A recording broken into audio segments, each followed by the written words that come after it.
let me send over a link. It'll have a bunch of homes on there. Pick which ones you like, and then let's go out and look. Every agent does that.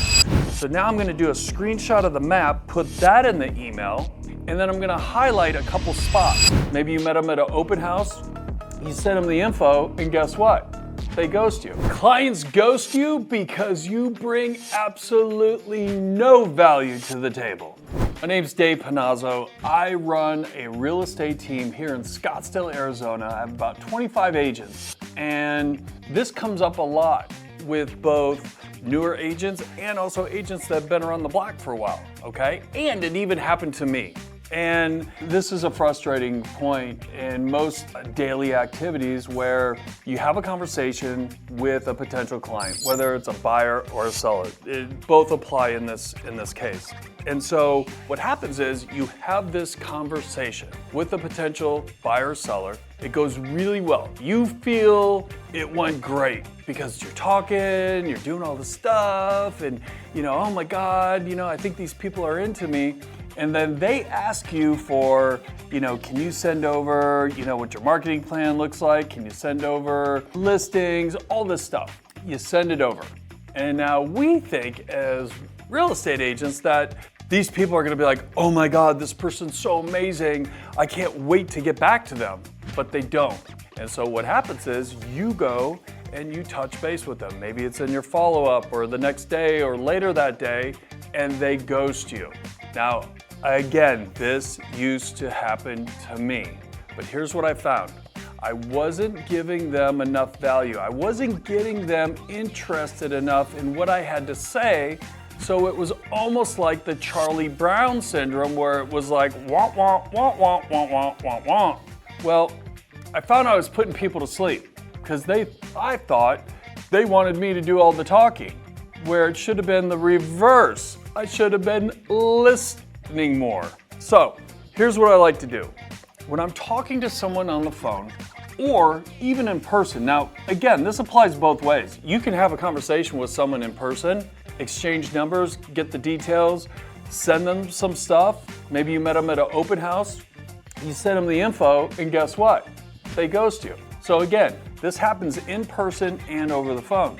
Primarily, it happens a lot more on the phone. So typically a conversation gets going on the phone. You find out which areas they're interested in, where they're working, what it is that they want in a home. And then you go into, well, great, let me send over a link. It'll have a bunch of homes on there. Pick which ones you like, and then let's go out and look. Every agent does that. Every agent does that because that's what they were taught. And so I like to reverse that a little bit more and get more details and get more into the weeds and ask questions that I know most agents aren't asking.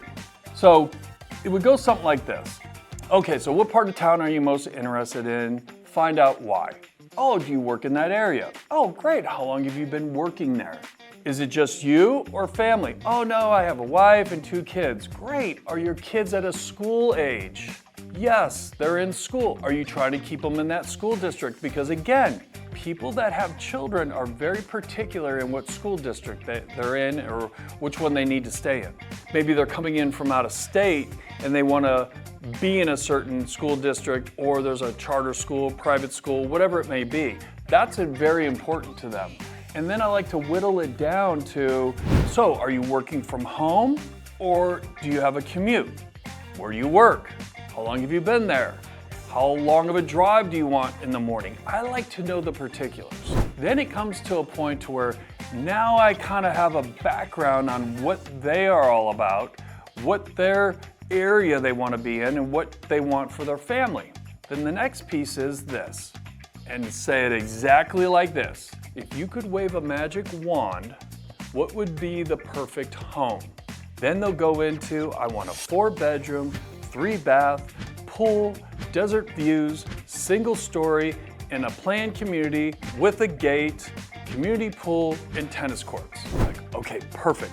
Then I like to recap with the client, because by recapping with the client, that is showing them that you've been listening and that you've been taking notes. So then I would say, okay, Mr. Customer, you're looking for a 4-bedroom, 3-bath, pool, desert views, in a community that has basketball, swimming, and you want to be near this school district, and you want to be 30 minutes away from your work.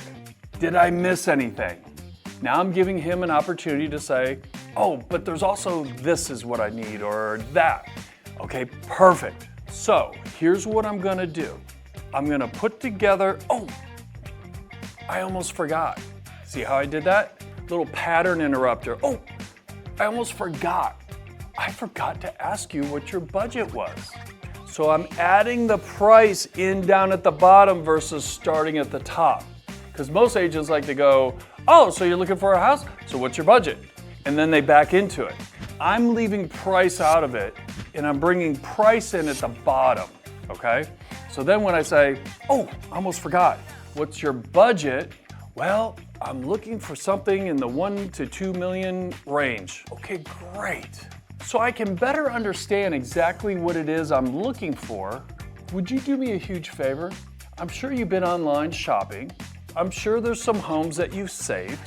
Could you send me 2 or 3 of those homes so I can better see what you see? Because I don't want to waste your time with sending you hundreds of listings and having you have to pick through them. So let me break back up. So this is kind of like going to a clothing store and going to the clearance rack. You know what it's like to go through the clearance rack. You're like, you know, you're going through trying to find something, you pull something out, oh, that doesn't look good, and you keep going, you keep going. Well, that's what we do to our clients when we send them this big long list. So I try to take that off the table. Because remember now, I said send me 2 or 3 homes that you've seen. So then that way, I'll create a search for you based off of that criteria. Okay, great, Dave, thank you, thank you. Okay, I'll get that sent over here in a little bit. Hang up the phone. Stop the video. Stop the video. Hey, listen, I want to throw out something really cool that I like to do every so often because I'm all about getting people to that next level, okay? There's gonna be a number below, 480-757-1848, okay? I want you to text that number, free call. Here's what that's gonna do. That's gonna notify me. We'll schedule a time to jump on a call and have a conversation about what's going on in your real estate world. We all need help. I wanna give it to you. And it's completely free. There's no strings attached, 0 expectations. Because if there's something I can help you with and get you to that next level, that's what it's all about. We're all here to win. I'm looking forward to the call. So then what I'm gonna do is when he sends over the screenshots, now when they send the screenshots over after the phone call, that means the client's into you. Okay, that's the call to action. Like, this is all I'm worried about. I'm not trying to sell a house over the phone. I'm not trying to close them. I'm not trying to take them out on an appointment. I'm trying to get that first step. And that first step is them engaging with me. It's kind of like the earnest money, right? I'm getting the earnest money. I'm getting the trust from them. So now he sent me a couple screenshots. So now I'm looking at my phone going, okay, cool. This guy likes the remodeled stuff. Okay, perfect. So now I'm gonna do a search on the multiple listing service, okay? I'm gonna hand pick the top 3 good looking homes that meet his criteria. And maybe one of the homes that he sent is on the MLS still. It might be active, right? So then what I'm gonna do is I'm gonna take that list, I'm gonna stick that in an email, I'm gonna do a screenshot of a map where the homes are located. So now I'm gonna do a screenshot of the map, put that in the email, and then I'm gonna highlight a couple spots. I might highlight where he's gonna be working. I might highlight where the schools are gonna be. I might highlight a grocery store, something that, you know, came up in the conversation that's important to him. So then that way he can see on the map what he's looking at, because everyone wants that perfect triangle. You know, the work, live, and life type of home triangle of where they're gonna be. So then what I do is I compile that email. And take in mind, I am not being super wordy in these emails. It's like, hey, great talking to you, Bob. Below are a couple homes that I picked that meet the criteria of what you're looking for. Let me know what your thoughts are, ? See, I'm going for one more call to action. What's the call to action? Let me know your thoughts. I wanna see if we're on the same page or not. Now, if he replies back to that email, and says something like, hey, you're spot on. Hey, these are kind of interesting. I'd like to go see them. Whatever that case may be, Now I know I'm on the same page as my client. So now from there, what I would do is then set up an actual search based on those parameters in that particular area. See, the key here is that you don't want to overwhelm your client with a big, huge, long list and make them do the work. They're hiring you to do the work. And so by you showing them that you're putting in some effort, they're giving the effort back and responding, now that's an equal relationship, right?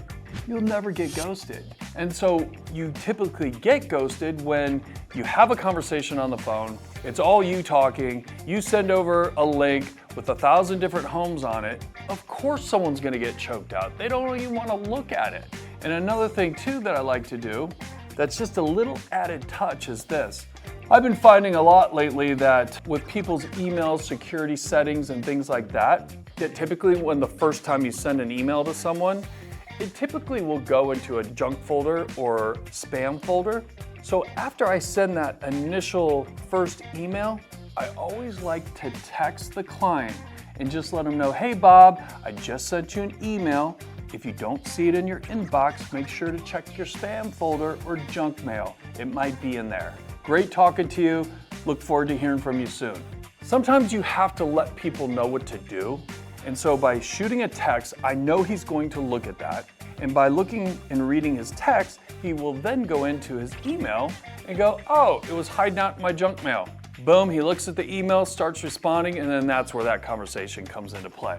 So if you want to avoid, getting ghosted, try this method. It will not fail you.